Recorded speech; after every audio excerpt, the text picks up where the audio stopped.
మానవ జన్మదినము రహస్యమా అన్నది ఇప్పుడు మీరు నేర్చుకోబోయే పాఠం. మరి మానవ జన్మ ఈ ప్రపంచంలోనే ఉన్న జీవులలో కల్లా అత్యున్నతమైన జన్మిది.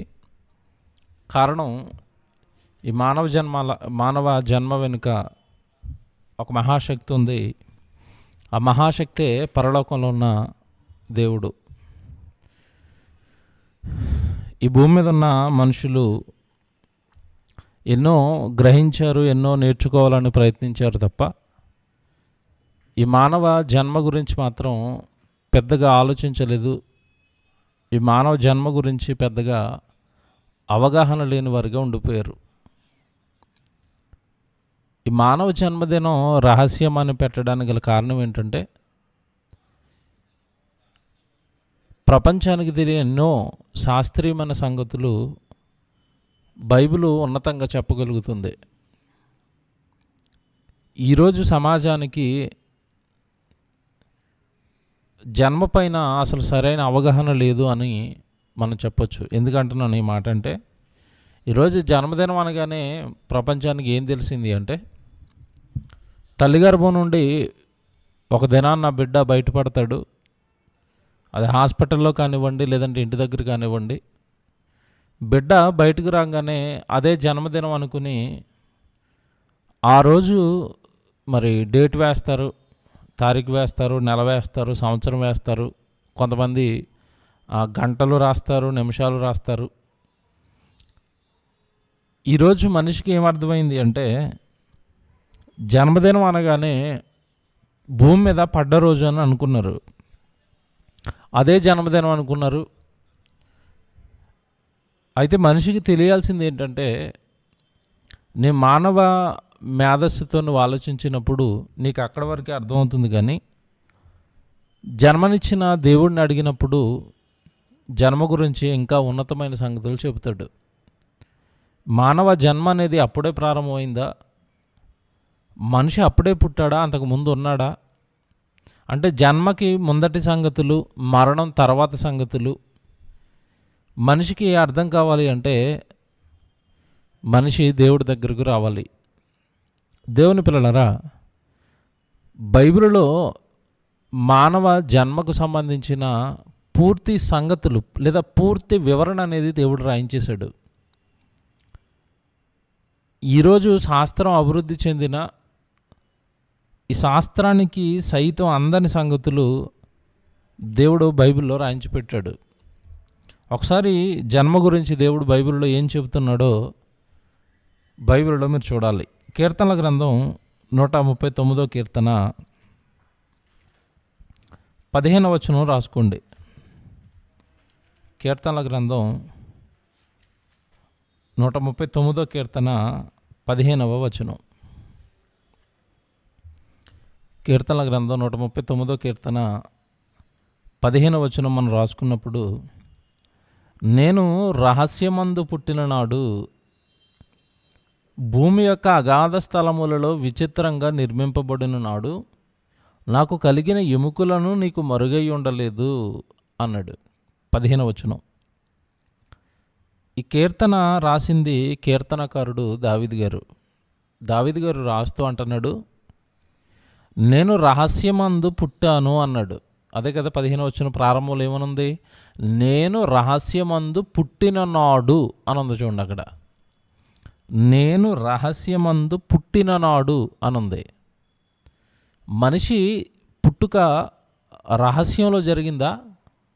రహస్యం అనగానే అర్థం ఏంటంటే ఎవరికి తెలియదని. మరి మనిషి ఎవరికి తెలియకుండా పుట్టాడా? దావీదు గారు ఎందుకు ఇలా రాశారు? పోనీ దావీదు గారు పుట్టుకేమైనా రహస్యంగా జరిగిందా? దావీదు గారు పుట్టినప్పుడు ఎవరు లేరా అని మీరు ఆలోచించగలిగితే, దావీదు గారు పుట్టుకేమీ రహస్యంగా జరగలేదండి. దావీదు గారు తండ్రి గారు ఉన్నారు, దావీదు గారి తల్లి, అలాగే దావీదు గారి బంధువులు, ఒక మంచి కుటుంబంలో దావీదు పుట్టినట్టుగా మనం చూస్తాం. మరొక మంచి కుటుంబంలో పుట్టిన దావీదు గారి గురించి లేదా దావీదు గారే రాస్తూ నేను రహస్యమందు పుట్టానంటున్నాడు ఏంటి? ఇక్కడ మనం ఒకటి పట్టుకోవాలి. దావీదు గారు తనతో పాటు ఈ మానవులందరి గురించి చెబుతున్నాడు. ఏం చెబుతున్నాడు అంటే, మానవ జన్మ అనేది రహస్యంగా జరుగుతుంది అని చెప్పేస్తున్నాడు. మానవ జన్మ అనేది రహస్యంగా జరుగుతుందంట. అదే కదా అక్కడ రాశాడు 15వ వచనంలో, నేను రహస్యమందు పుట్టిననాడు అన్నాడు. ఇప్పుడు మనం ఎలా ఆలోచించాలి అంటే, అసలు పుట్టుకెలాగా రహస్యమైంది? ఈరోజు పుట్టినరోజులు మీరు చూసుకోండి, పుట్టినరోజు సెలబ్రేషన్స్ జరుగుతూ ఉంటాయి చాలామంది గృహాలలో. ఏ రోజు చేసుకుంటున్నారు పుట్టినరోజు అంటే, ఈ భూమి మీద పడ్డ రోజు పుట్టినరోజు అనుకుంటున్నారు. ఆ రోజే సెలబ్రేషన్స్ అన్నీ చేసుకుంటున్నారు. నిజానికి అది దేవుడు భూమి మీదకి పంపించిన రోజు, అది భూమి మీద మానవుడిని పెట్టిన రోజు. అది కూడా కృతజ్ఞత కనుక కూడుకుని కృతజ్ఞత చెల్లించడంలో తప్పులేదు. ఎందుకంటే అది కూడా ఒక గొప్ప కార్యం కదా. తల్లి గర్భం నుండి క్షేమంగా దేవుడు భూమి మీద వేసినందుకు కృతజ్ఞత కూడుకుని ఆయన నామాన్ని మహిమపరిచి కీర్తించి ఆయనకి థ్యాంక్స్ చెప్పడంలో తప్పులేదు. కానీ అదే ఒరిజినల్ బర్త్డే అనుకోవటం తప్పు. ఎందుకంటే దేవుడు బైబిల్లో సమస్త విషయంలోనూ మీరు స్తుతులు చెల్లించాలి అన్నాడు కనుక ఆ రోజును కూడుకోండి, దేవుడు మహింపరచండి. కానీ అది నీ ఒరిజినల్ జన్మదినం అనుకోవటం తప్పు. ఎలాగండి ఇది? ఎలాగా రహస్యం? ఎలాగా నా జన్మదినం జరిగింది? అసలు జన్మదినాన్ని దేవుడు రహస్యం అని ఎందుకన్నాడు? ఇవన్నీ ఇప్పుడు మనం బైబిల్లో నుండి నేర్చుకోవాలి. ఎందుకంటే బైబిల్లో దేవుడు ఒక చోట ఒక సంగతి రాశాడు అంటే, మీరు ప్రారంభపు పాఠం విన్నారు, బైబిల్ అనగానేమో అది ఎలా చదవాలన్న పాఠంలో మనం ఒక సంగతి నేర్చుకున్నాం. ఏంటిది ఆ సంగతి అంటే, వాక్యానికి సంబంధించిన బైబిల్ ఎలా చదవాలన్న దాంట్లో మనం ఏమి నేర్చుకున్నామంటే, యెహోవా వాక్యం కొంత ఇచ్చట కొంత అచ్చట మీకు వచ్చును అన్నాడు. అంటే ఒక విషయానికి సంబంధించిన ప్రశ్న నీకు తలెత్తితే దానికి సంబంధించిన ఆన్సర్లు బైబిల్ అంతా ఉంటాయి. అలా బైబిల్ అంతా తిరిగి మనం నేర్చుకున్న నాడు బైబిల్లో ఉన్న అత్యున్నతమైన లోతైన సంగతులు మనకు అర్థమవుతాయి. యెహోవా వాక్యం కొంత అచ్చట కొంత ఇచ్చట ఉంటుంది. అదంతా ఒక చోటకి తెచ్చినప్పుడు మనకి ఒక విషయానికి సంబంధించిన పూర్తి సమాచారం అనేది మనకి తెలుస్తుంది. ఇప్పుడు ఇక్కడ దేవుడు, నువ్వు రహస్యంలో పుట్టావు, నీ జన్మదినం రహస్యం అన్నప్పుడు అసలు మన చరిత్ర, భూమి మీదకి వచ్చిన మనిషి యొక్క చరిత్ర ఎప్పటి నుండి ప్రారంభమైంది అని మనం బాగా ఆలోచించాలి. మనిషి అసలు ఎప్పటివాడు? ఆ రోజుకి ఆ రోజు పుడుతున్నవాడా? అసలు మనిషి ఎప్పటి నుండి దేవుడు ఆలోచనలో ఉన్నాడు? ఇదంతా కూడా ఇప్పుడు మన బైబిల్లో నుండి చాలా జాగ్రత్తగా నేర్చుకోవాలి. వెనక్కి వెళ్ళిపోదాం. ఒకసారి మీరు చాలా జాగ్రత్తగా ఆలోచిస్తే, బైబిల్లోకి వెళ్ళక మునిపే మీకు ఒక ఆలోచన చెబుతాను, జాగ్రత్తగా వినండి. తల్లి గర్భం నుండి భూమి మీద పడ్డ బిడ్డను చూసి జన్మదినం అన్నారు, ఆ రోజు పుట్టాడు అంటున్నారు. నిజానికి మీరు కొద్దిపాటి మనసు పెట్టి ఆలోచించగలిగితే, బిడ్డ ఆ రోజుకి ఆ రోజు తయారైపోయి భూమి మీదకి వచ్చాడా? బాగా ఆలోచిస్తే మీరు, తల్లి గర్భంలో బిడ్డ ఆ రోజుకి ఆ రోజే తయారైపోయి భూమి మీదకి వచ్చాడంటే కాదు. ఆల్రెడీ బిడ్డ అక్కడ ఎంతకాలం ఉన్నాడు? 9 నెలలు ఉన్నాడు. కొంతమంది 10 నెలలు కూడా ఉంటారు.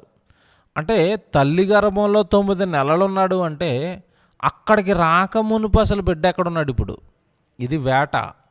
మానవ జన్మకు సంబంధించిన చరిత్రను గురించిన పూర్తి జ్ఞానం దేవుడు బైబిల్లో రాయించినప్పుడు ఇవన్నీ మనం వెతికి నేర్చుకున్నప్పుడే అసలు మన జన్మ ఎంత గొప్పదో మనకు అర్థమవుతుందండి.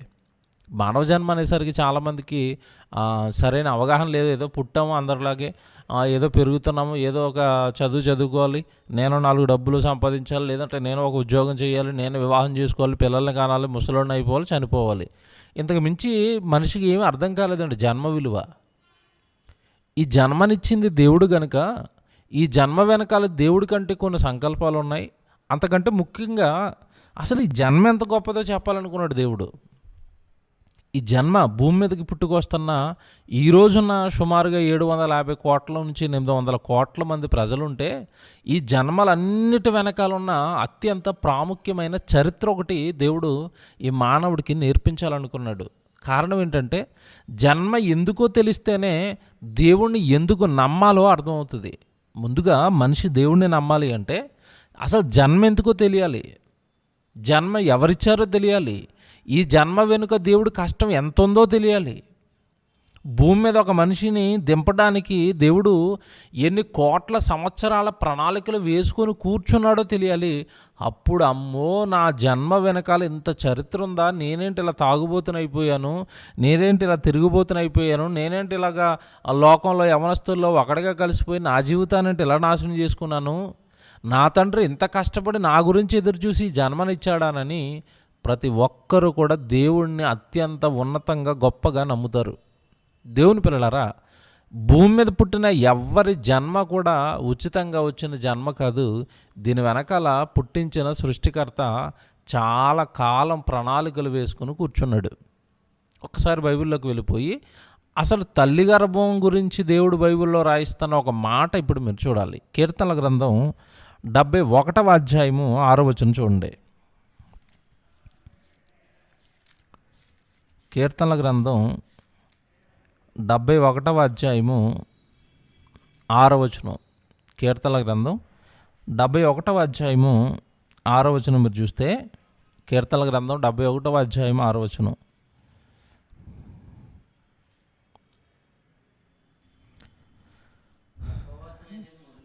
గర్భవాసినైనది మొదలుకొని నీవే నాకు ప్రాపకుడవయ్యుంటివి, తల్లి గర్భము నుండి నన్ను ఉద్భవింపచేసిన వాడవు నీవే అనేసాడండి. ఈ మాట కూడా మీరు బాగా ఆలోచించగలిగితే ఇది కూడా దావీదు గారే చెప్తున్నారు. ఏమంటున్నాడు 6వ వచనంలో అంటే, గర్భవాసినైనది మొదలుకొని అన్న మాట ఉంది చూడండి. అక్కడ 6వ వచనంలో ఏముందంటే, గర్భవాసినైనది మొదలుకొని నీవే నాకు ప్రాపకుడవయ్యుంటివి. ఇక్కడ ఒక పదాన్ని మనం పట్టుకోవాలి. ఏంటా పదం అంటే, గర్భవాసినైనది మొదలుకొని అన్నాడు. గర్భవాసి అంటే గర్భంలో నేను కొంతకాలం నివాసం చేశాను. అప్పుడప్పుడు చూడండి, మీరు ఏ మీ నివాస స్థలం ఏదండి అని అడుగుతూ ఉంటారు. మీరు ఏ గ్రామానికి సంబంధించిన నివాసం అండి అని అడిగినప్పుడు కొంతమంది ఊరు పేర్లు చెప్తారు. మనం పలానా కుకట్పల్లి నివాసనండి, మియాపూర్ నివాసినండి. అంటే మనిషి భూమి మీద నివాసకాలం ఉన్నాడన్న సంగతి తెలుసు. కానీ ఇక్కడ దావీదు గారు చెప్తున్నది ఏంటంటే, నేను గర్భ నివాసినైనది మొదలుకొని అన్నాడు. భూమి మీదకి రాకమునుపు నా నివాసం ఏది అని చెప్తున్నాడు అంటే దావీదు గారు, గర్భంలో నేను కొంతకాలం నివాసం ఉన్నాను అన్నాడు.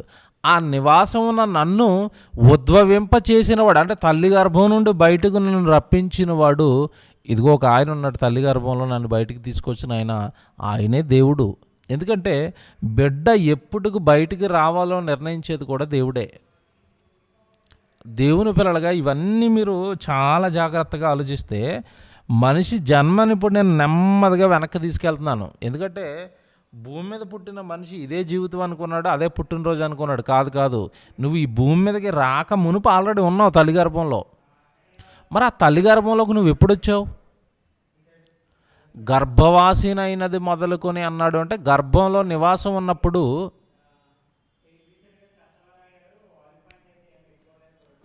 నువ్వు గర్భంలో నివాసం ఉన్నావు అన్నప్పుడు అసలు ఆ గర్భంలో నువ్వు నివాసం ఉండడానికి నువ్వు అసలు అందులోకి ఎప్పుడు వచ్చావు? గర్భంలో నివాసం ఉండడానికి నువ్వు అసలు ఎప్పుడు వచ్చావు అందులోకి అన్నది చాలా జాగ్రత్తగా మనం ఆలోచించాలి. గర్భవాసినైనది మొదలుకొని అంటే గర్భంలో నివాసం ఉండడానికి నువ్వు ఎప్పుడు వచ్చావు? ఏమన్నా మీది ఏ ఊరండి అనేసరికి ఊరి పేరు చెప్తారు. మీరు అక్కడే పుట్టారండి, ఎక్కడి నుంచి ఇక్కడికి వలస వచ్చారా?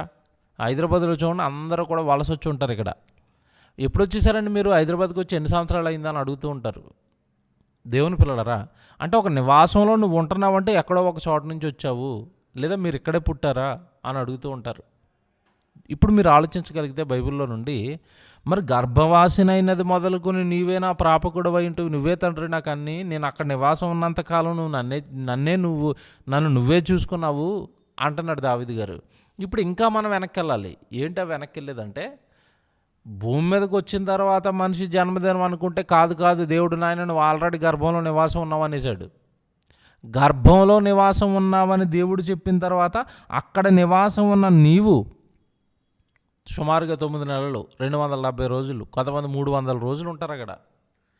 ఏమంటే ఆ తల్లి గర్భంలో బిడ్డ ఉన్నంతకాలం, మీకు చాలాసార్లు చెప్పాను, ఆ తల్లి గర్భంలో బిడ్డ ఉన్నంతకాలం ఆ బిడ్డకు సహాయం చేస్తున్న దేవుడు. ఎందుకంటే ఉమ్మ నీరులో ఉంటాడు. నీటిలో బిడ్డ బ్రతకటం అనేది కేవలం తల్లి గర్భంలో మాత్రమే జరుగుతుంది. బయటకు వస్తే బతకడం మళ్ళీ నీటిలో ఇస్తే. ఎందుకు ఇదంతా జరుగుతుంది అంటే తల్లి గర్భంలో ఆ బిడ్డకు సహాయం అందిస్తున్నది ఎవరన్నప్పుడు దేవుడు. ఏమంటే ఈ మాట మరలా చదవండి మీరు. 71 కీర్తన 6వ వచనం మరలా మీరు చదివితే, కీర్తన 71:6, గర్భవాసినైనది మొదలుకొని నీవే నాకు ప్రాపకుడవై ఉంటివి, తల్లి గర్భము నుండి నన్ను ఉద్భవింపజేసిన వాడవు నీవే. ఏమంటే ఇప్పుడు మీరు బాగా ఆలోచించండి. భూమి మీదకి వచ్చిన డేట్ తెలుసు మనిషికి, పలానా డేట్ అని రాసుకున్నాడు. ఇప్పుడు నేను ఆల్రెడీ తల్లి గర్భంలో కొంతకాలం నివాసం చేశాను అంటున్నాడు కదా.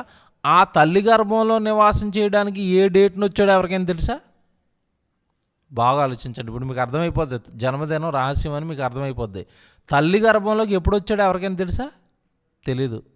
తల్లి తనకి నెలసరి వచ్చేసరికి, నెలసరి ఆగిపోయేసరికి చెబుతుంది, ఏమంటే నెలసరి ఆగిపోయిందండి, మనకి బిడ్డ పుట్టబోతాడేమో, ఒకసారి మనం డాక్టర్ దగ్గరికి వెళ్ళాలి, చెక్ చేయించుకోవాలంటే అప్పుడు డాక్టర్ చెప్తాడు, అవునండి మీరు తల్లి కాబోతున్నారండి. అప్పటి వరకు తల్లికి తెలియదు, తండ్రికి తెలియదు ఆ బిడ్డ ఎప్పుడు వచ్చాడో గర్భంలోకి, తల్లి గర్భంలోకి.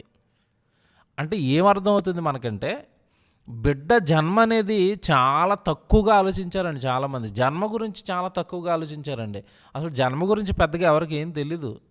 ఏదో అలా పుట్టేశాడు పెరిగేసాడు అనుకుంటున్నారు తప్ప, దీని వెనకాల జరుగుతున్న మహాసంగ్రామం, దీని వెనకాల జరుగుతున్న చరిత్ర, ఈ మానవ జన్మ కలగడానికి కలిగిస్తున్న సృష్టికర్త చేస్తున్న ప్రణాళికలు, ఇవేవి కూడా మనిషికి అందలేదండి. అందుకే దేవుడిని ఎందుకు నమ్మాలో తెలియదు ఎవరికే.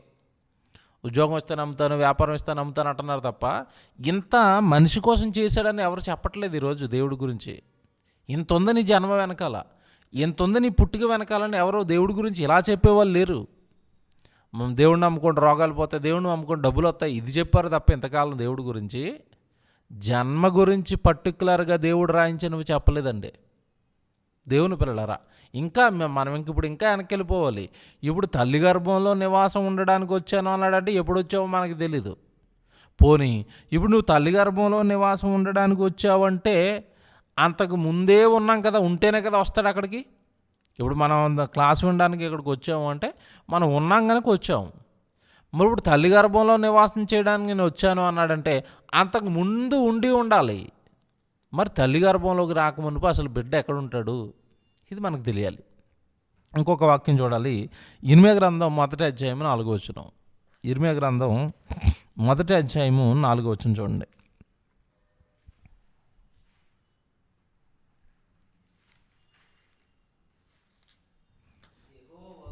ఇర్మియా గ్రంథం 1వ అధ్యాయం 4వ వచనం. యెహోవా వాక్కు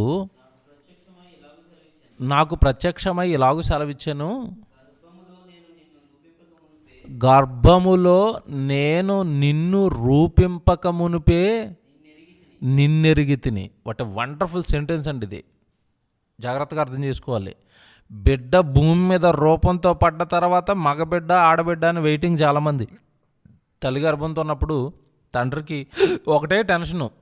ఏంటో టెన్షన్ అంటే, ఆడబిడ్డ పుడుతుందా మగబిడ్డ పుడతాడు, ఆడబిడ్డ పుడుతుందా మగబిడ్డ పుడుతుంది. ఏమంటే పుట్టేవారికి ఎవరికి తెలీదు, భూమి మీదకి వచ్చేవరకు ఎవరికి ఎందుకు తెలియదు అంటే, అసలు రూపం ఇచ్చిన ఆయన ఆడబిడ్డగా చేశాడో మగబిడ్డగా చేశాడో తెలియదు చాలామందికి. ఏం బైబిల్ అండి ఆలోచిస్తే. నేను నిన్ను తల్లి గర్భములో రూపింపక మునుపే ఎరిగి తిని అన్నాడు. అంటే అర్థం ఏంటి? బిడ్డ తల్లి గర్భంలోకి రాక మునుపే ఉన్నాడు. ఉన్న బిడ్డకు దేవుడు రూపం ఇచ్చాడు. మగబిడ్డగానో ఆడబిడ్డగానో ఆయన అనుకున్న జన్మను ఆయన ప్రసాదించాడు. అదే ఈ వాక్యం. ఇర్మియా గ్రంథం 1:4 ఏమన్నాడంటే, గర్భములో నీ తల్లి గర్భంలో నేను నిన్ను రూపింపక మునుపు. మునుపు అంటే అర్థం ఏంటి చెప్పండి? మునుపు అంటే అంతకు ముందే, నువ్వు గర్భంలోకి రాకమునిపే, గర్భంలో నువ్వంటూ ఒక జన్మను ఒక రూపాన్ని నువ్వు పొందుకోక మునుపే నాకు తెలుసు నువ్వు. ఇప్పుడు మీకు అర్థం అవ్వాల్సింది ఏంటంటే, అసలు బిడ్డ తల్లి గర్భంలోకి రాక మునుపే ఉన్నాడా? అవును. ఇప్పుడు ఇంకా లోతుల్లోకి వెళ్ళి మీరు ఆలోచించాలి. అసలు భూమి మీదకి వచ్చినప్పుడే బిడ్డ అనుకున్నాం, లోపల ఉన్నాడని అర్థమైపోయింది, లోపల కొంతకాలం నివాసం ఉన్నాడని అర్థమైపోయింది. అసలు దేవుడు అంటున్నాడు, అసలు ఆ బిడ్డ తల్లి గర్భంలోకి రాక మునుపే నాకు తెలుసు అంటున్నాడు. అంటే అంతకుముందే ఉన్నాడు. తల్లి గర్భంలోకి బిడ్డ రాక మునుపే ఉన్నాడు. మునుపున్న బిడ్డను తల్లి గర్భంలోకి వచ్చిన తర్వాత రూపాన్ని ఇచ్చాడు. ఈ అవయవాలను చేశాడు. కన్ను, కాలు, ముక్కు, నోరు, ఈ అవయవాలన్నీ బిగించింది మనిషికి దేవుడండి. ఆ మాట ఇప్పుడు మీరు చూడాలి. ఎక్కడ? కీర్తనల గ్రంథం 139వ అధ్యాయం 16వ వచనం.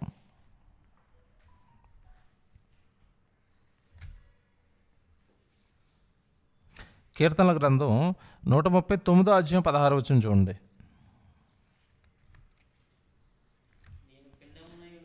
నేను పిండమునై ఉండగా నీ కన్నులు నన్ను చూచెను, నియమింపబడిన దినములలో ఒకటైనను కాక మునుపే నా దినములన్నీయు నీ గ్రంథములో లిఖితములాయను అన్న మాటను చూడండి. నా దినములన్నీయు నీ గ్రంథములో లిఖితములాయను. అక్కడ పుట్టినోట్లో 1 ఉంటుందా?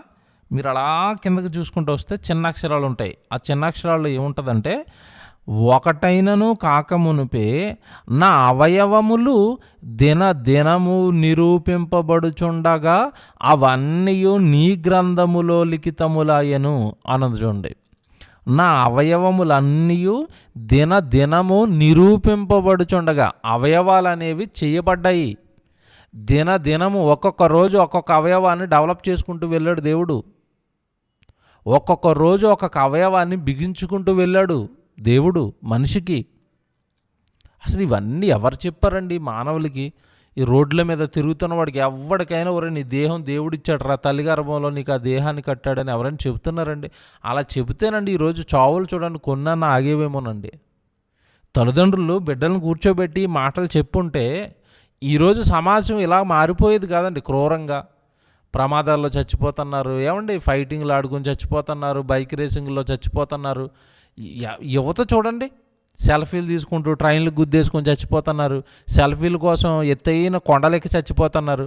దేవుడు నీ కోసం ఇంత కష్టపడ్డాడని తల్లిదండ్రులు ఇంట్లో కూర్చోబెట్టి బిడ్డలకి మాటలు చెప్పుంటే ఎప్పుడో వాళ్ళు మారేవారండి. జన్మ విలువ తెలుసుకునేవారు. చెప్పరు కదండి, తల్లిదండ్రులు మారరు, పిల్లలకు చెప్పరు. అందుకేనండి ఈ వ్యవస్థ ఈరోజు గాడి తప్పింది. ఎంత బాగా రాశాడు చూసారా? తల్లి గర్భమందు నేను పిండమునై ఉండగా నీ కన్నులు నన్ను చూచాయి తండ్రి. ఎందుకు చూసాయి అంటే, మరి నాకు అవయవాలు నువ్వే ఇవ్వాలి కదా. నువ్వు ఇవ్వకపోతే పిండంగా ఉన్న నేను మహారూపంగా ఒక చక్కటి అందమైన ఆకారంగా నేను ఎలా తయారవుతాను? నా అవయవాలు నువ్వు బిగించాలి కదా. నువ్వు బిగించాలంటే పిండంగా ఉన్న నా వైపు నువ్వు చూడాలి కదా. చూసారా బైబిల్ ఎలా ఉందో? దినము అవన్నీ నిరూపింపబడుచుండగా అవన్నీ నీ గ్రంథములో లిఖితములైన. అంటే అవయవాలు బిగిస్తూనే దేవుడు రాసుకుంటున్నాడు. నా కన్నుకి కాలు చేశాను, నా కొడుక్కి ముక్కు చేశాను, నోరు చేశాను, చేతులు బిగించాను, కాళ్ళు బిగించాను.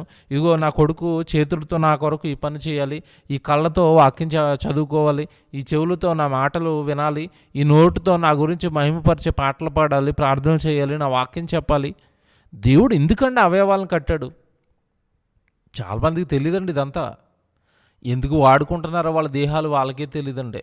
ఒకడు క్రికెటర్ అయిపోయాడు, బ్యాట్ పట్టుకుని కొట్టి కొట్టి కొట్టి రిటైర్డ్ అయిపోయాడు, ముసలోడు అయిపోయాడు, అంతే. క్రికెట్కి దేవుడిని అంటున్నాడు సచిన్ టెండూల్కర్. అందుకే అవయవాలు ఇచ్చింది బ్యాలు బాటెడ్ని కొట్టుకోవడానిక. దేవుడు కట్టింది అందుక. ఒకరు ఫుట్బాల్ ప్లేయర్ అయిపోతున్నారు, ఒక సాఫ్ట్వేర్ ఇంజనీర్ అయిపోతున్నారు. ఎందుకన్నా మిమ్మల్ని పుట్టించింది దేవుడు. దేవుని పిల్లలారా ఎంత బాగున్నాయి చూడండి దేవుడి మాటలు ఎంత బాగున్నాయి చూడండి. నా అవయవాలవి నేనిచ్చాను నీకు, నా కొరకు వాడతావని, నా పని చేస్తావని. ఇకపోతే ఇప్పుడు మీరు చాలా జాగ్రత్తగా ఆలోచించాలి. బిడ్డ భూమి మీదకి వచ్చిన తర్వాత జన్మ అనుకున్నారు. కాదు తల్లి గర్భంలో ఉన్నాడు. ఆ డేట్ రహస్యం ఎవరికి తెలీదు. మరి బిడ్డ తల్లి గర్భంలోకి రాక మునిపే నేను ఎరుగుతున్నాడు అంటే అక్కడ ఉన్నాడు. ఆ డేట్ ఎవరికి తెలుసు అంటే అది కూడా ఎవ్వరికి తెలియదండి. అంటే జన్మ మనకి ఏమర్థమవుతుంది అంటే, జన్మ అనేది రహస్యం అని మనకు అర్థమైపోతుంది. మీరు ఇప్పుడు చూడండి, చాలామంది ఆడబిడ్డ పుట్టిన తర్వాత చాలామంది మూర్ఖులండి ఈరోజు ఆ తల్లిని కొడతా ఉంటారు. నువ్వెందుకు ఆడబిడ్డను కన్నావు అని తల్లిని కొడతారు చాలామంది. ఈ మూర్ఖులకి తెలియాల్సింది ఏంటంటే, దేవుడు మహాజ్ఞానం బైబిల్లో చెప్పింది ఏంటంటే, ఒరే కన్నది భార్య అనుకుని భార్యను కొడుతున్నావు కానీ అసలు ఆ బిడ్డను కన్నది నువ్వే అని చెప్తుంది బైబిల్. మహాజ్ఞానం అంటాం అందుకేనండి బైబిల్ని. ఇప్పుడు ఈ మధ్యకాలంలో సైన్స్ కొంచెం డెవలప్ అయిన తర్వాత ఈ విషయం చెప్పింది ఏమని, బిడ్డలను కంటున్నది తల్లులు అనుకుని ఆడపిల్లలను కొట్టారు, గర్భంతో ఉన్న ఆవిడ బిడ్డ పుట్టిన తర్వాత నువ్వు ఆడబిడ్డను కన్నావని ఆవిడని కొడుతున్నారు, ఒరే మీరు మూర్ఖులరా, బిడ్డను కన్నది ఆవిడ కాదు మీరే కన్నారు అని ఇప్పుడు సైన్స్ టెక్నాలజీ డెవలప్ అయిన తర్వాత ఈ మాట చెప్పింది. కానీ దేవుడు ఏం చెప్పాడో కొన్ని వేల సంవత్సరాల క్రితం అండి ఇది, సుమారుగా 2000 సంవత్సరాల క్రితం మొదటి శతాబ్దంలోనే మత్తయి సువార్త రాయబడింది. ఆ మత్తయి సువార్తలోనే ఈ జన్మకు సంబంధించిన ఒక అత్యంత ప్రాముఖ్యమైన సంగతి ఒకటి దేవుడు ఓపెన్ చేయించాడు. ఏంటి అది అంటే, కంటన్నది తల్లులు కాదు, తల్లి గర్భంలోకి బిడ్డ రాక మునుపే తండ్రి గర్భంలో ఉంటాడు.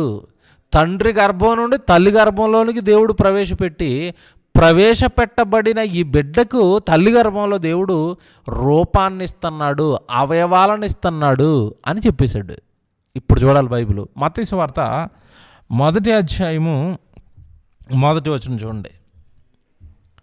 మత్తయి సువార్త 1వ అధ్యాయము 1వ వచనం చదవాలి. మత్తయి సువార్త 1వ అధ్యాయము 1వ వచనం. అబ్రహాము కుమారుడకు దావీదు కుమారుడైన యేసుక్రీస్తు వంశావళి అని ఉంది.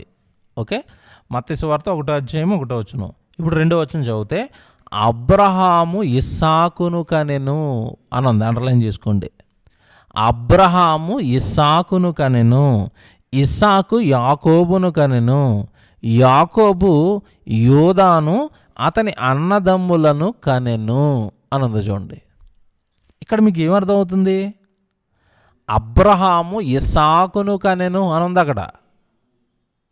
ఇప్పుడు మీరు చరిత్రలోకి వెళ్ళిపోయి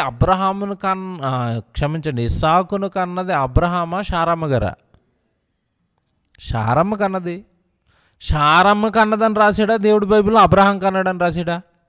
అబ్రహాం కన్నాడంట. ఎవరిని? ఇస్సాకుని. అంటే ఇస్సాకు గారి పుట్టుకకు గల ప్రధాన కారకుడు ఎవరని రాసేశారు అంటే అబ్రహాము కుమారుడు ఇస్సాకు. ఏమంటే శాస్త్రం బైబిల్ ముందు తేలిపోద్దండి.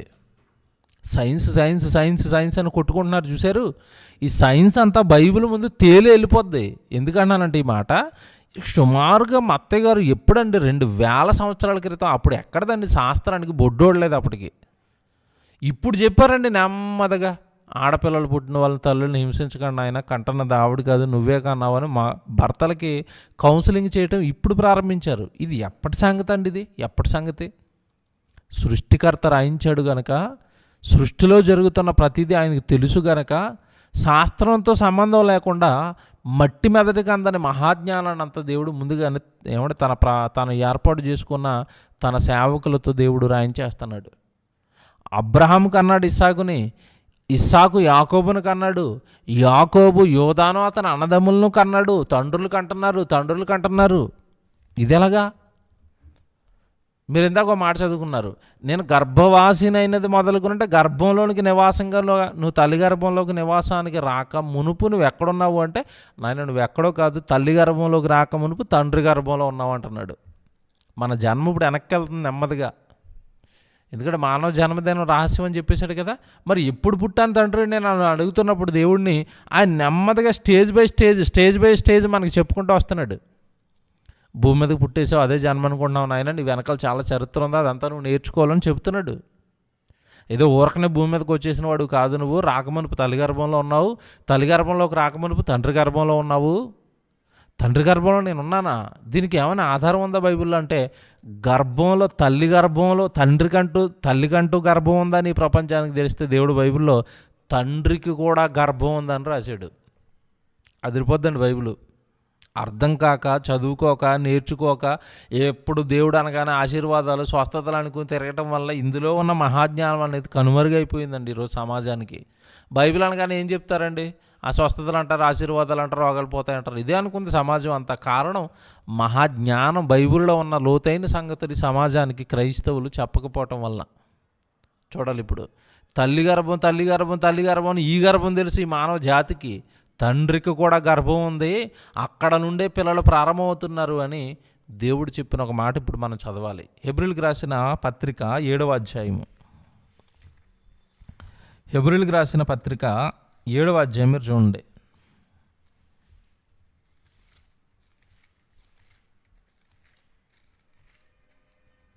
హెబ్రీయులకు రాసిన పత్రిక 7వ అధ్యాయము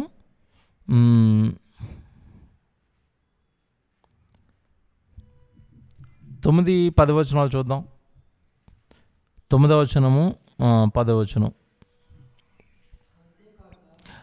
9వ వచనం 10వ వచనం. అంతేకాక ఒక విధముగా చెప్పిన ఎడల 10 వంతులను పుచ్చుకొని లేవియు అబ్రహాము ద్వారా దశమాంశములు ఇచ్చెను. ఎలయనగా మెల్కీసెదకు అతని పితరుని కలుసుకున్నప్పుడు లేవి తన పితరుని గర్భములో ఉండెను. ఏ గర్భం రాశాడు ఇక్కడ? పితరుని గర్భం అన్నాడు, చూసారా? ఇది అండర్లైన్ చేసుకోండి. ఇది ఎక్స్ప్లెయిన్ చేస్తాను, మీకు అర్థం కావాలి. ఇది ఏంటి సందర్భం? ఈ పితరుని గర్భం అంటున్నాడు ఏంటి, ఇక్కడ అబ్రహాం అంటున్నాడు ఏంటి, లేవి అంటున్నాడు ఏంటి, దశంభాగాలు అంటున్నాడు ఏంటి, ఇదంతా మీకు ఇప్పుడు తెలియాలి. చరిత్ర తెలియాలి సుమా. ఈ బిట్టు చిన్నగా అర్థం కాదండి, ఇది జరిగిపోయిన చరిత్ర చెప్తున్నాడు దేవుడు ఇక్కడ పౌలు గారి నోట. ఏ చరిత్ర ఇది అంటే, ఒకప్పుడు అబ్రహాం గారు యుద్ధానికి వెళ్ళాడు, యుద్ధంలో గెలిచి తిరిగి వస్తున్నాడు. యుద్ధానికి వెళ్ళి గెలిచి తిరిగి వస్తున్నప్పుడు ఈ మెల్కీసెదకు ఆయనకు యేసుక్రీస్తుల వారు మెల్కీసెద రూపంలో ఆ రోజు వస్తే అబ్రహాం గారు కానుకగా దశంభాగం ఇచ్చాడు. దశమ భాగాలు మెల్కీసెదకు ఇచ్చాడు. అబ్రహాం గారు దశమ భాగాలు మెల్కీసెదకు ఇచ్చాడు. అప్పటికి యుద్ధం చేసి వస్తున్న ఆ టైంకి అబ్రహాం గారికి ఇస్సాకు పుట్టలేదు. ఇస్సాకు పుట్టలేదు అంటే యాకోబు లేడు. యాకోబు లేడు అంటే యాకోబు పిల్లలైన 12 గోత్రాల ఇశ్రాయేలు ప్రజలు కూడా ఎవ్వరూ లేరు. అబ్రహాము యుద్ధంలో గెలిచినప్పుడు యేసుక్రీస్తుల వారికి దశంభాగం ఇచ్చాడు కానుగ్గా. ఇప్పుడు లేవి అంటున్నాడు. లేవి అనగానే లేవీలు ఎవరు అంటే అబ్రహాము ఇస్సాకుని కనేశాడు. ఇస్సాకు యాకోబుని కనేశాడు. యాకోబు యోదాను అతని అన్నదమ్ములను కనడం చదువుకుంటాం కదా. ఆ కుమారుల్లో ఒక కుమారుడు లేవి. యాకోబు గర్భం నుండి వచ్చిన 12 మంది పిల్లల్లో ఒక కుమారుడు లేవి. దేవుడు ఇశ్రాయేలుకి ఇచ్చిన ఒక ఆజ్ఞ ఏంటంటే, ఇదిగో మీ 11 గోత్రాల వారు మీకు ఇష్టం వచ్చిన వ్యాపారాలు పనులు చేసుకుంటున్నారు. ఆ లేవి గోత్రం మాత్రం నా సేవలో ఉంది కనుక మీ 11 గోత్రాల వారు కూడా ఇదిగో ఈ లేవి గోత్రానికి మీరు దశంభాగాలు ఇవ్వాలి అని చెప్పాడు. అలా లేవి గోత్రికులు దశంభాగాలు మిగతా వారి నుండి పొందుకుంటున్నారు. ఇప్పుడు లేవి అంటున్నాడు, మేము దశంభాగాలు తీసుకుంటున్నామని అనుకుంటున్నారేమో, నేను కూడా ఒకప్పుడు దశంభాగం ఇచ్చాను అన్నాడు. ఎప్పుడయ్యా అంటే, ఇదిగో నేను నా పితరుని గర్భంలో అబ్రహాం గర్భంలో ఉన్నప్పుడు నా అబ్రహాము మెల్కీసెదకు దశంభాగం ఇచ్చాడు. అప్పుడు నేను కూడా ఉన్నాను, నేను కూడా దశంభాగం ఇచ్చేసాను అంటున్నాడు. మీకు అర్థమైందా? బాగా ఆలోచించాలి. నేను చెప్పింది అర్థం కాకపోతే మళ్ళీ చెప్తాను. అబ్రహాము ఇస్సాకును కన్నాడు. ఇస్సాకు యాకోబుని కన్నాడు. యాకోబు 12 మంది పిల్లల్ని కన్నాడు. ఆ 12 మంది పిల్లల్లో ఒక కుమారుడే లేవి గోత్రం. వీళ్ళు యాజకులు. వీళ్ళు దశంభాగాలు పుచ్చుకునేవారు. దశంభాగాలు పుచ్చుకుంటున్న వీళ్ళు లేవి అంటున్నాడు, ఇదిగో నేను నా పితరుని గర్భంలో అంటే అబ్రహాం గారి గర్భంలో ఉన్నప్పుడు నేను కూడా దశంభాగం ఇచ్చాను అంటున్నాడు. అంటే ఇతను చెప్తున్నది ఏంటంటే, ఇదిగో నేను భూమి మీదకి రాకమునుపు నా తండ్రి గర్భం అయిన యాకోబులో నేను ఉన్నాను. లేవి అనే నేను యాకోబులో ఉన్నాను. నేను యాకోబు గారు ఇస్సాకులో ఉన్నాము. ఇస్సాకు గారు అంటే తాతయ్య గారు. నేను మా తండ్రి గారైన యాకోబు గారు, మా తాతగారైన ఇస్సాకు గారు, మేము అందరం కలిసి మా ముత్తాత అయిన అబ్రహాంలో ఉన్నాము. అబ్రహాం గారు దశంభాగం కడుతున్నప్పుడు మేము ఆల్రెడీ ఆయన గర్భంలో ఉన్నాము అంటున్నాడు. అంటే మనకి ఏమర్థం అవుతుందంటే, బిడ్డలు భూమి మీదకి ఎలాగ వస్తున్నారు అంటే, ముత్తాత అయిన అబ్రహాం గారి గర్భం దాటుకుని ఇస్సాకులోకి వస్తే, తాతగారైన ఇస్సాకులోకి వస్తే, తాతగారిలో నుండి తండ్రి గారైన యాకోబు గారిలోకి వస్తే, యాకోబు గారిలో నుండి భూమి మీదకి వచ్చాను నేను. నా వెనక ఎంత చరిత్ర ఉందని లేవి గారు ఆయన జన్మ వెనుకాల ఉన్న చరిత్ర చెబుతున్నాడు. నేనేదో ఊరకనే ఈరోజు పుట్టేసిన వాడిని అనుకుంటున్నారేమో. కాదు. మా తల్లి గర్భంలోకి రాకమునుపు నేను మా యాకోబు గారు తండ్రి గారి గర్భంలో ఉన్నాను. మేమంతా కలిసి మా ముత్తాత గారు అబ్రహాం గారి గర్భంలో మేమంతా ఉన్నాము. దేవుడు గర్భాలు దాటించుకుంటూ ఇదిగో ఈ దినంలో ఇలాగ మమ్మల్ని భూమి మీద ప్రవేశపెట్టాడు అని చెప్తున్నాడు. మీ అందరికీ తెలిసిన మాట ఉంటుంది ఒక మాట, ఎక్కడ? అపోస్తల కార్యాలు 17:26 మనం చదువుకుంటాం. అక్కడ ఏమంటాడు? మరియు యావత్ భూమి మీద కాపురం ఉండుటకు ఆయన ఒకని నుండి ప్రతి జాతి మనుషులను సృష్టించాడు అని మనం చదువుకుంటాం. అంటే భూమి మీదకి వచ్చిన మానవులందరూ ఎంతమందిని వచ్చారు అంటే ఒక్కని నుండే. ఆ ఒక్కడు ఎవరు? ఆదాము, అవ్వ. వాళ్ళిద్దరి నుండి మానవ జాతి విస్తరణ అనేది ప్రారంభమైంది. బాగా ఆలోచించాలి ఇవన్నీ మీరు. అంటే తండ్రి గర్భంలో ఉన్న వాళ్ళే భూమి మీదకి వస్తున్నారు. తండ్రి గర్భం నుండి తల్లి గర్భంలోకి, తల్లి గర్భం నుండి భూమి మీదకి వస్తున్నారు. మరి ఇప్పుడు ఆ తండ్రి గర్భంలో నువ్వు ఎప్పుడు పుట్టావో నీకు ఏమైనా తెలుసా? తెలీదు.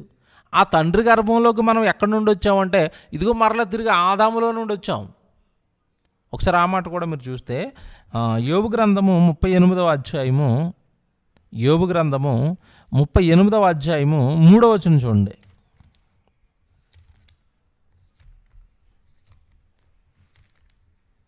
యోబు గ్రంథము 38వ అధ్యాయము 3వ వచనం చూడండి. యోబు గ్రంథము 38వ అధ్యాయము 3వ వచనం. పౌరుషము తెచ్చుకొని నీ నడుము బిగించుకొనుము, పౌరుషము తెచ్చుకొని నీ నడుము బిగించుకొనుము, నేను నీకు ప్రశ్న వేయుదును, నీవు దాన్ని నాకు తెలియచెప్పుము. నేను భూమికి పునాదులు వేసినప్పుడు నువ్వు ఎక్కడ ఉంటివి? అసలు ఎక్కడికి తీసుకెళ్ళిపోయాడు ఇప్పుడు యోబు గారిని అంటే, నేను భూమికి పునాదులు వేస్తున్నాను, ఈ విశ్వాన్ని కలిగిస్తున్నాను ఆయన, అప్పుడు నువ్వు ఎక్కడున్నావు అంటున్నాడు. నేను భూమికి పునాదులు వేసినప్పుడు నువ్వు ఎక్కడున్నావు? ఈ ప్రశ్నకి అసలు యోబు గారికి సమాధానం దొరకలేదు. అప్పుడు 21వ వచనంలో దేవుడే సమాధానం చెప్తున్నాడు. 21వ వచనంలో ఏమంటాడంటే, ఇదంతయు నీకు తెలిసి ఉన్నది కదా, నీవు బహువృద్ధుడవు, నీవు అప్పటికే పుట్టి ఉంటివి. అండర్లైన్ చేసుకోవాలి ఇది. నీవు అప్పటికే పుట్టి ఉంటివి. ఎప్పటికీ? భూమికి పునాదులు వేయబడక మునిపే పుట్టినవాడవు నువ్వు. జగత్తు పునాది వేయబడక మునిపే పుట్టినవాడవు నువ్వు. బాగా వినాలి. ఇప్పుడు ఇంకా మళ్ళీ చెప్పుకుంటూ వెళ్తున్నాను ఒకసారి. భూమి మీద పడ్డదే జన్మదినం అనుకుంటే కాదు నాయన, అది రహస్యం, నీ జన్మ ఎప్పుడు జరిగిందో నీకు తెలియదని చెప్పేసిన దేవుడు నువ్వు అసలు ఎప్పుడున్నావో చెబుతానని వెనక్కి తీసుకెళ్తున్నాడు. ఎక్కడికి తీసుకెళ్ళాడు? నువ్వు భూమి మీదకి రాక మునుపు తల్లి గర్భంలో ఉన్నావు అని చెప్పాడు. తల్లి గర్భంలోకి రాక మునుపు, ఈ రూపం నీకు చేయక మునుపు నువ్వు తండ్రి గర్భంలో ఉన్నావు అని చెప్పేశాడు. తండ్రి గర్భంలోకి రాక మునుపు ఎలాగున్నావు అని అడిగితే, నువ్వు తండ్రి గర్భంలోకి ఆయన ఒకరి నుండి వచ్చిన వాళ్ళు, ఒకరు ఎవరో కాదా ఆదాం అని చెప్పేశాడు. అంటే నువ్వు తండ్రి గర్భంలోకి, నీ తండ్రి గారి గర్భంలోకి నువ్వు రాక మునుపు నువ్వు నీ తండ్రి గారు అందరం కలిసి ఎక్కడున్నాం? మనకి జంక్షన్ ఎవరంటే ఆదాము గారు. ఆదాము నుండి ప్రారంభమైంది మానవ జాతి అంతా. ఇప్పుడు మరి ఆదాము కానివ్వండి, ఆదాములో మనం అందరం కానివ్వండి, అసలు ఈ మానవ జాతి భూమి మీదకి ఎప్పుడు వచ్చారు అంటే, మీరందరూ కూడా ఈ సృష్టి, ఈ భూమి లేనప్పుడే మీరంతా పుట్టినవారు, నువ్వు అప్పటికే పుట్టి ఉంటివి అనేసాడు. అంటే ఆదాము కానివ్వండి, ఆదాములో ఉన్న ఈ కొన్ని కోట్ల మంది ప్రజలు కానివ్వండి, వీళ్ళందరూ కూడా ఈ భూమి మీదకి రాక మునుపే ఉన్నవారు. ఇది బాగా ఆలోచించాలి. ఏమంటే సృష్టి పుట్టిన తర్వాత, సృష్టి అంతా రెడీ అయిపోయిన తర్వాత 1వ దినం, 2వ దినం, 3వ దినం, 4వ దినం, 5వ దినం, 6వ దినం, 6వ దినపు చివరిలో కదండి మనిషి వచ్చాడు. భూమి కలుగుగాక, సూర్యుడు కలుగుగాక, చంద్రుడు కలుగుగాక, నక్షత్రాలు కలుగుగాక, సముద్రం కలుగుగాక, చేపలు కలుగుగాక, విత్తనాలు ఇచ్చే చెట్లు కలుగుగాక, సముద్రంలో రకరకాల జాతులు కలుగుగాక, కలుగుగాక, కలుగుగాక, కలుగుగాక. విశ్వదినాలవి. కొన్ని కోట్ల సంవత్సరాలు దేవుడు విశ్వాన్ని కలిగించాడు. కొన్ని కోట్ల సంవత్సరాలు దేవుడు విశ్వాన్ని కలిగించి ఆ విశ్వంలో మొట్టమొదటి మనిషి ఆదాముని పెట్టి ఆదాములోనికి మనల్ని అందరినీ పంపించాడు. ఆ డేట్ ఎవరికి తెలుసండి? ఆ విశ్వదినాలకు తారీఖు ఎవరికి, ఏ మట్టి మెదడికి అందుతుంది చెప్పండి? ఎవరికి తెలియదండి. అది దేవుని పిల్లలుగా మీరు అంతా ఆలోచించండి. అంటే దేవుడు మానవ జన్మ ఎంత గొప్పదో చెప్తున్నాడండి. ఏదో ఊరకని అలా పుట్టేసిన వాళ్ళు కాదు మీరు. మీ వెనక ఇంత చరిత్ర ఉందని ఆయన, ఇన్ని కోట్ల సంవత్సరాలు నేను మిమ్మల్ని కాపాడుకుంటూ వచ్చాను, మీరు కావాలి అని నేను ఇన్ని కోట్ల సంవత్సరాల నుంచి నేను మీ కొరకు ఎదురు చూస్తే భూమి మీదకి అలా వచ్చిన రోజు వచ్చి మీరు వచ్చిన ఏదో పుట్టినరోజు అనుకుని సంబరపడిపోయి ఇదే జీవితం అనుకుని ఈ 60-70 సంవత్సరాల్లోని ఏదో చేయాలనుకుంటున్నారు. మరి నేను పంపించాను నిన్ను భూమి మీదకి, నీ వెనక ఇంత చరిత్ర ఉంది. ఇన్ని సంవత్సరాలు, కొన్ని కోట్ల సంవత్సరాలు సంవత్సరాలు నేను కాపాడుకుంటూ వచ్చాను, ఏంటి నీ సంగతి ఏంటి, నా కోసం ఏం చేస్తున్నావు నువ్వు, నీకు అసలు నీ జన్మ గురించి తెలుసా అని అడుగుతున్నాడండి దేవుడు. అందుకే పాఠం పెట్టారండి, మానవ జన్మదినం రహస్యమా అంటే నీ జన్మ ఏంటో నీకు తెలియాలన్నదే పాఠం. దేవుని పిల్లరా, ఎంత బాగుంది చూసారా. ఇప్పుడు మీరు ఇంకా బాగా వెనక్కి వెళ్ళిపోతే ఇక ఎక్కడి వరకు వచ్చాం మనం, నువ్వు బహువృద్ధుడవు, నువ్వు అప్పటికే పుట్టి ఉంటివి అంటే అసలు ఈ విశ్వానికి ముందే మనం పుట్టేసిన వాళ్ళం. ఎక్కడుంది ఈ వాక్యం, ఒకసారి ఎపిసి పత్రిక 1వ అధ్యాయము, ఎపిసీలకు రాసిన పత్రిక 1వ అధ్యాయము 4, 5, 6 వచనాలు ఉంటాయి చూడండి. ఎపిసీలకు రాసిన పత్రిక 1వ అధ్యాయము 4, 5, 6 వచనాలు మీరు చూస్తే, ఎట్లనగా తన ప్రియుని యందు తాను ఉచితముగా మనకు అనుగ్రహించిన తన కృపామహిమకు కీర్తి కలుగునట్లు తన చిత్త ప్రకారమైన దయాసంకల్పము చొప్పున యేసుక్రీస్తు ద్వారా తనకు కుమారులుగా స్వీకరించుటకై మనలను ముందుగా తన కోసము నిర్ణయించుకొని అనందు చూడండి. అక్కడ ఎపిసి పత్రిక 1వ అధ్యాయం 4, 6 మనలను తన కోసము ముందుగా నిర్ణయించుకొని, ముందుగా ఆయన కోసం నిర్ణయించుకున్నాడంట, మనల్ని ముందుగా ఆయన కోసం నిర్ణయించుకున్నాడంట. మరి ఆయన కోసం నిర్ణయింపబడిన నీవు ఆయన కోసమే బతుకుతున్నావా? ఆయన కోసం సృష్టింపబడ్డ నీవు ఆయనకి ఏం చేస్తున్నావు ఈరోజు? నువ్వు దేవుణ్ణి ఎరగని వారు వారి కొరకే బతుకుతున్నారండి, దేవుణ్ణి ఎరిగామని చెప్పుకుంటున్న వారు వారి కొరకే బ్రతికేస్తున్నారు. మరి నిన్ను నా కోసం నిర్ణయించుకున్నానన్న నీ కన్న తండ్రికి నువ్వేం చేస్తున్నావు? ఎప్పుడన్నా ప్రశ్న వేసుకున్నావా?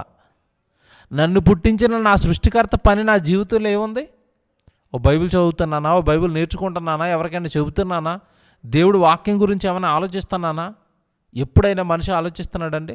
మనలను ముందుగా తన కోసం నిర్ణయించుకుని, చూసారు అలా మాట్లాడుతున్నాడు దేవుడు, మనలను ముందుగా తన కోసము నిర్ణయించుకొని మనము తన ఎదుట పరిశుద్ధులమును నిర్దోషులమునై ఉండవలెనని జగత్తు ఇది అండర్లైన్ చేసుకోండి, జగత్తు పునాది వేయబడక మునుపే ప్రేమ చేత ఆయన క్రీస్తులో మనలను ఏర్పరుచుకొనెను అన్నది చూడండి చివర్లో.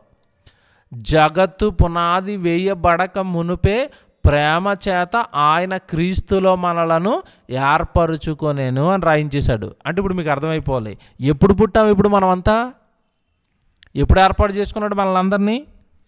జగత్తు పునాది వేయబడక ముందు. అంటే ఈ సృష్టి, ఈ విశ్వం లేనప్పుడే మనం ముందున్నాం. మన కోసమేనండి ఆకాశాన్ని చేశాడు, మన కోసమే ఈ భూమి చేశాడు, మన కోసమే పక్షులను చేశాడు, మన కోసమే జంతువులను చేశాడు, మన కొరకే ఆహారం చేశాడు, మన కొరకే రంగులు చేశాడు, మన కొరకే రుచులు చేశాడు, మన కోసం అండి ఇదంతా. ఆయన ఏం తిండ కదండి.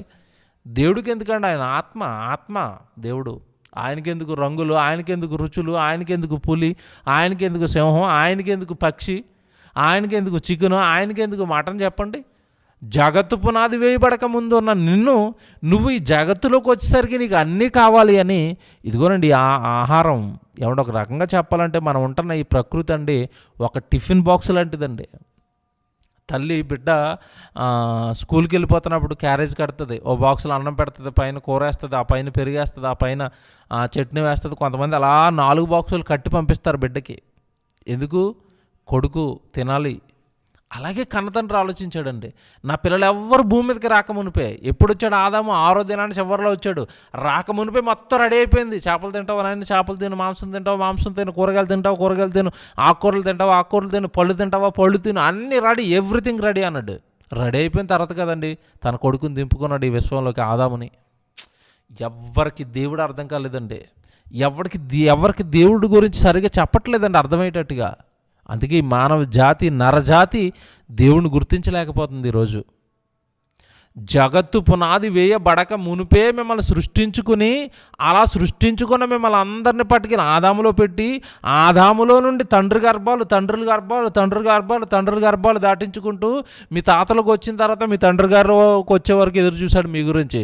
మీ తండ్రులకు వచ్చిన తర్వాత మీ తల్లి గర్భంలోకి నెమ్మదిగా ఆయనే ప్రయాణం చేయించిన ఆయన, అమ్మ ఇన్ని కోట్ల సంవత్సరాలు నా కుమారుడు గురించి ఎదురు చూశాను, వచ్చేసాడు అని ఎంతో ఆనందంగా మీ తల్లి గర్భంలో మీకు కన్ను, కాలు, ముక్కు, నోరు అన్నీ బిగించాడండి దేవుడు. బిగించి భూమి మీదకి పంపించి నా గురించి మాట్లాడిన ఆయన, నేను రాయించిన పుస్తకం ఒకటి ఉంది భూమి మీద, అది చదువు బాగానే నేనంటే అర్థమైపోతాను, నేను అర్థమైపోయిన తర్వాత నా మహాజ్ఞానం ఈ వాక్యాన్ని నేర్చుకొని అనేక మందికి నువ్వు ప్రకటించాలి, నేను ఉన్నానని అనేక మందికి నువ్వు చెప్పాలి అని దేవుడు ఈ మానవుడికి చెబితే, ఎవరైనా ఆ పనిలో ఎవరన్నా ఉన్నారు ఈరోజు? ఆ పనిలో ఎవరున్నారు ఈరోజు? ఎందుకు పుట్టాడో తెలీదు, ఎందుకు పెరుగుతున్నాడో తెలీదు, ఎందుకు చచ్చిపోతున్నారో తెలీదు, చచ్చిపోయిన తర్వాత ఏం జరుగుతుందో తెలుసు, దీని వెనకాల ఒక ఆయన ఉన్నాడని తెలీదు. అందుకేనండి, చనిపోయిన తర్వాత ప్రతి మనిషి దేవుడి ముందు దోషిగా నిలబడి లెక్కలు చెప్పాలి. నా తినేసావు నా ఆహారం, బస్తాలు బస్తాలుగా నా ధాన్యం తినేసావు, కోళ్ళు తినేసావు, నా మేకలు తినేసావు, నీ జీవితకాలం అంతా నా గాలి అనుభవించేసావు, నా సూర్యుడిని అనుభవించేసావు, నా నేల అనుభవించేసావు, నా నీళ్ళన్నీ తాగేసావు, నా కోసం ఏం చేసావు అని దేవుడు అడిగితే ఏం చెప్తాడండి? మనిషి దోషిగా నిలబడటం తప్ప దేవుడు ముందు. ఉత్తుగా అలాగా తల్లిదండ్రులకి వివాహం అయిపోతే ఏదో అలా భూమి మీద పడిపోయిన వాడు కాదండి మనిషి. ఇంత చరిత్ర ఉంది జన్మ వెనకాల, ఎవరికి తెలుసండి ఇవన్నీ? చూసారా? ఈ వెనక్కి ఎక్కడికి తీసుకెళ్ళాను అంటే, ఇప్పుడు అసలు మీకు ఈ భూమి జగత్తే లేనప్పుడు మీరు ఉన్నారు. ఎక్కడున్నాం మరి జగత్తు లేనప్పుడు మనమంతా? ఏమండి, ఈ జగత్తు ఉంటేనే కదా ఆదాము ఉంటాడు, ఆదాము ఉంటేనే కదా ఆయన ద్వారా మనమంతా వచ్చాం. అసలు జగత్తే లేనప్పుడు ఉన్నాం అన్నాడు కదా, అప్పుడు ఎక్కడున్నాం మనమంతా? ఇది తెలియాలి ఇప్పుడు. అసలు ఈ భూమి జగత్తు ఏమీ లేనప్పుడు అసలు మనం ఎక్కడున్నాం చూద్దాం. అది కూడా వాక్యమే. అన్ని వాక్యాలండి రాయించేసాడు మహానుభావుడు. చదువుకునేవారు లేరు ఈరోజు. అది కూడా వాక్యమే రాయించాడు. మళ్ళీ కీర్తనల గ్రంథం చూడండి, బైబిల్లో కీర్తనల గ్రంథం 90వ అధ్యాయము, కీర్తనల గ్రంథం 90వ అధ్యాయము మొదటి వచనం చూడండి.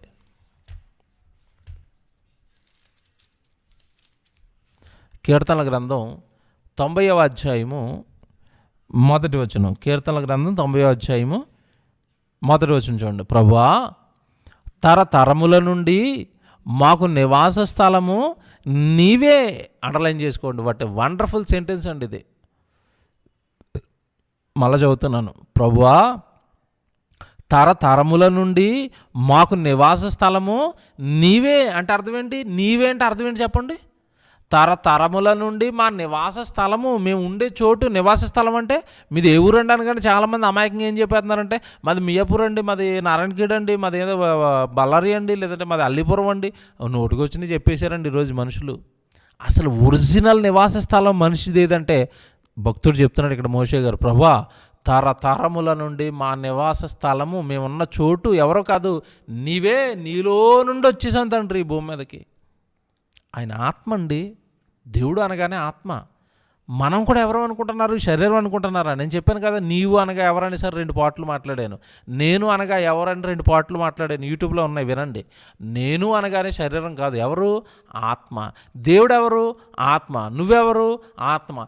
ఆయనలో ఉన్న ఒక భాగాన్ని, ఒక ముక్కను ఏర్పరిచి, ప్రత్యేకపరిచి ఒక కుమారుడిగా, ఒక కుమార్తెగా ఈరోజు భూమి మీద వదిలిపెట్టాడండి. ఆయనలో నుండి విడిపోయిన భాగాలే ఈరోజు ఉన్న ఈ సుమారు 800 కోట్ల మంది. ఆయనలో నుండి విడిపోయిన, ఆత్మలో నుండి విడిపోయిన భాగాలండి ఇవి, ముక్కలివి. ఈ శరీరాల్లో, తొడుగుల్లో భూమి మీద ఉన్నారు వీళ్ళంతా. ఈ శరీరానికి నాశనం ఉంటుంది కానీ ఆత్మకు నాశనం అనేది ఉండదు. అందుకే చూడండి, ఈ ఆయనలో నుండి విడిపోయిన ఒక భాగం ఆత్మగా ఈరోజు శరీరాల్లో ఉంటే, చావు అనగానేంటి? ఆత్మ శరీరం 2 వేరైపోవటం. శరీరం ఏమో ఇక్కడే ఉండిపోతుంది, ఆత్మ మాత్రం బల్ల బయటకు వస్తుంది. ఆ శరీరం చేసిన క్రియలను బట్టి ఆత్మ నిత్యాగ్ని దండనకి వెళ్ళాలా, నిత్య నివాసం పరలోకానికి వెళ్ళాలా అన్నది భూమి మీద మనుషుల జీవిత కాలాన్ని బట్టి నిర్ణయించబడుతుంది.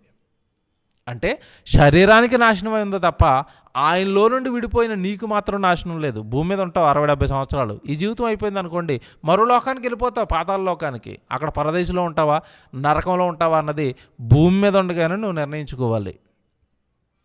దేవుడి కొరకు బ్రతికేవా, పరదేశంలో ఉంటావు. ఈ జీవితాన్ని లోకంలో అనుభవించేసావా, సుఖాలని, భోగాలని, ఉద్యోగాలని, వ్యాపారాలని, చదువు అని, డబ్బు అని, సంపాదన అని, పనికిరాని పిచ్చికి నీ జీవితాన్ని ఇచ్చేసావా, జారిపోతావు నరకానికి. ధనవంతుడు జారిపోయి కాలిపోతున్నాడు కదా, అలాగే ప్రతి మానవుడు కాలుతాడండి. కారణం, పుట్టించిన సృష్టికర్త జన్మ వెనకాల ఇంత చరిత్ర చెప్పి రాయిస్తే బైబిల్లో, ఇది చదువుకోక, నేర్చుకోక, ప్రకటించక, బ్రతకక దేవుడికి అన్యాయం చేసి పాతాళానికి జారిపోతుంది ఈరోజు మానవ జాతి. మనం అదృష్టవంతులు అండి. ఈ మహాజ్ఞానం జయశాల్ గారి ద్వారా, ఆయన కష్టం ద్వారా ఈరోజు మనకు వచ్చింది. ఇదే మన ఆత్మీయ తండ్రి కష్టపడి తీశాడండి జ్ఞానం అంతా, చెబుతున్నాడు ప్రపంచానికి. దేవుని పిల్లలారా, బాగా ఆలోచించండి. ఇవన్నీ మీరు బాగా ఆలోచించండి. నేను చెప్పే ప్రతిదీ ఆలోచించండి మనసు పెట్టి. తరతరముల నుండి మా నివాస స్థలము నీవే తండ్రి. నీలో నుండి బయలుదేరి నీలో ఒకప్పుడు మేమంతా ఉన్నాం.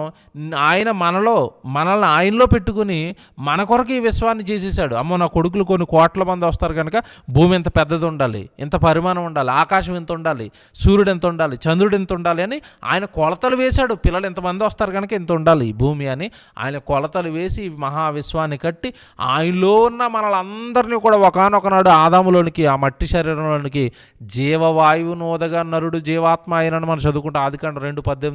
అలా ఆయనలో ఉన్న మనలందరినీ పట్టుకొచ్చి ఆదాములో పెట్టాడు. ఆ ఆదాము నుండి ఈరోజు మానవ జాతి అంతా వచ్చింది. ఈ మానవ జాతి అంతా భూమి మీదకి రాకమునుపు ఆదాములో ఉంటే, ఆదాములోకి రాకమునుపు తరతరముల నుండి మా నివాసం నువ్వు తండ్రి, నీలో నుండి వచ్చేసాం భూమి మీదకి మేమంతా. మోషే గారు చెప్పేశారండి. ఇప్పుడు మీరు ఆలోచించండి, మీ ప్రయాణం ఎక్కడ ప్రారంభమైందంటే కన్న తండ్రి అయిన దేవుని నుండి ప్రారంభమైంది. అక్కడ పుట్టినవారు మీరంతా. ఎప్పుడు పుట్టారు? జగత్తుకు ముందే పుట్టారు. మరి డేట్ ఏం తెలుస్తుంది? ఇప్పుడు మీకు డేట్ ఎప్పుడు వచ్చింది? ఆయన ఎప్పుడో 3వ రోజున భూమిని చేసిన తర్వాత, అది తిరగడం ప్రారంభించిన తర్వాత, సూర్యుని పెట్టిన తర్వాత, చంద్రుని పెట్టిన తర్వాత, సెట్ అంతా ప్రారంభమైన తర్వాత కదండి కాలం అనేది ప్రారంభమైంది. కాలానికి అతీతుడండి దేవుడు, కాలాతీతుడు. ఆయన కాలం లేదండి. ఆ కాలాతీతుడిలో ఎప్పుడు నువ్వు జన్మించావో నీకు తెలియదు కనుక ఈ జ్ఞానం నేర్చుకున్న దావీదు గారు ఏమని రాయించేశాడు కీర్తన గ్రంథంలో? నేను రహస్యమందు పుట్టాను, నా జన్మ ఎప్పుడు జరిగిందో నాకు తెలియదు. చూసారా ఎంత బాగుందో? ఇది మానవ జన్మదినం. రహస్యం అంటే రహస్యమనా? రహస్యమే. ఎప్పుడు పుట్టాడో మనిషికి జన్మదినం అనేది తెలీదు. ఓకే, ప్రార్థన చేసుకుందాం.